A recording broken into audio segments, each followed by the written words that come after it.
बासुलीवाला दाई हुनुहुन्छ, सुनिल स्मृति गाउँपालिकाको हुनुहुँदो रहेछ।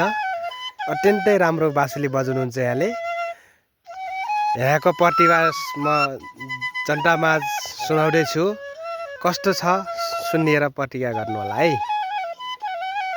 हाम्रो गुरुजी पनि हुनुहुन्छ है, टिप्पर पनि चलाउनुहुन्छ यहाँले। यहाँ अत्यन्तै हाम्रो प्रतिभा लुगाएर राखिरहनु भएको रहेछ। आज चाहिँ ओपन गरौँ भनिरहेको छु मैले यहाँलाई, त्यही भएर बजाउनु लाग्नु भएको छ है।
हाम्रो जिन्दगी